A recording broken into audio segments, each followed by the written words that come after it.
नमस्कार। आप आज मातृभूमि से, नमस्कार। भारत भूमि से सबसे दूर है, लेकिन भारतवासियों के दिलों के सबसे करीब है। आपके नाम में भी शुभ है और आपकी यात्रा नए युग का शुभ आरंभ भी है।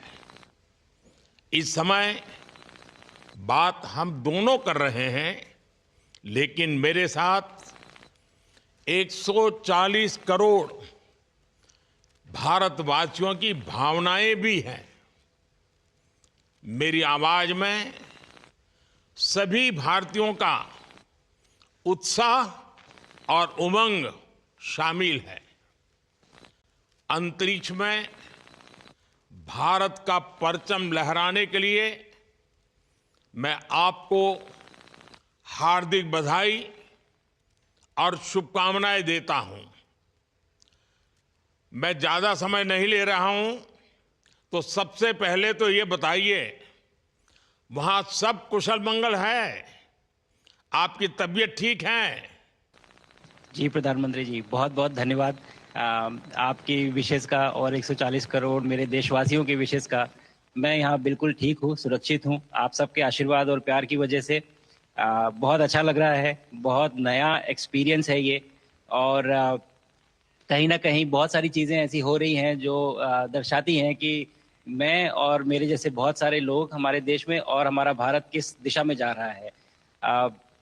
ये जो मेरी यात्रा है, ये पृथ्वी से ऑर्बिट की 400 किलोमीटर तक की जो छोटी सी यात्रा है, ये सिर्फ मेरी नहीं है। मुझे लगता है कहीं ना कहीं हमारे देश की भी यात्रा है। बिकॉज जब मैं छोटा था, मैं कभी सोच नहीं पाया कि मैं एस्ट्रोनॉट बन सकता हूँ। लेकिन मुझे लगता है आपके नेतृत्व में आज का भारत ये मौका देता है और उन सपनों को साकार करने का भी मौका देता है। तो ये बहुत बड़ी उपलब्धि है मेरे लिए और मैं बहुत गर्व फील कर रहा हूँ कि मैं यहाँ पे अपने देश का प्रतिनिधित्व कर पा रहा हूँ। धन्यवाद प्रधानमंत्री जी। शुभ। आप दूर अंतरिक्ष में है, जहां ग्रेविटी ना के बराबर है, पर हर भारतीय देख रहा है कि आप कितने डाउन टू अर्थ है।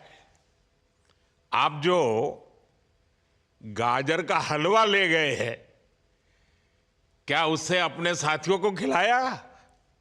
जी प्रधानमंत्री जी, ये कुछ चीज़ें मैं अपने देश की खाने की लेके आया था, जैसे गाजर का हलवा, मूंग दाल का हलवा और आमरस। और मैं चाहता था कि ये बाकी भी जो मेरे साथी हैं, बाकी देशों से जो आए हैं, वो भी इसका स्वाद लें और चखें। जो भारत का जो रिच culinary हमारा जो हेरिटेज है, उसके उसका एक्सपीरियंस लें। तो हम सभी ने बैठ के इसका स्वाद लिया साथ में, और सबको बहुत पसंद आया। उत्सुक हैं कि कब वो नीचे आएंगे और हमारे देश आए और इनका स्वाद ले सके हमारे साथ। शुभ। परिक्रमा करना भारत की सदियों पुरानी परंपरा है। आपको तो पृथ्वी माता की परिक्रमा का सौभाग्य मिला है। अभी आप पृथ्वी के किस भाग के ऊपर से गुजर रहे होंगे? जी प्रधानमंत्री जी, इस समय तो मेरे पास ये इंफॉर्मेशन उपलब्ध नहीं है, लेकिन थोड़ी देर पहले मैं खिड़की से, विंडो से बाहर देख रहा था, तो हम लोग हवाई के ऊपर से गुजर रहे थे। अच्छा। और हम दिन में 16 बार परिक्रमा करते हैं। 16 सूर्योदय और 16 संन्यास, सनराइज और सनसेट हम देखते हैं ऑर्बिट से। और बहुत ही अचंभित कर देने वाला ये पूरा प्रोसेस है। इस परिक्रमा में, इस तेज गति में, जिस हम इस समय करीब 28,000 किलोमीटर प्रति घंटे की रफ्तार से चल रहे हैं आपसे बात करते वक्त। और ये गति पता नहीं चलती क्योंकि हम तो अंदर हैं, लेकिन कहीं ना कहीं ये गति जरूर दिखाती है कि हमारा देश कितनी गति से आगे बढ़ रहा है इस समय, वाह। कि हम यहाँ पहुंचे हैं और अब यहाँ से और आगे जाना है। अच्छा शुभ, अंतरिक्ष की विशालता देखकर सबसे पहला विचार क्या आया आपको?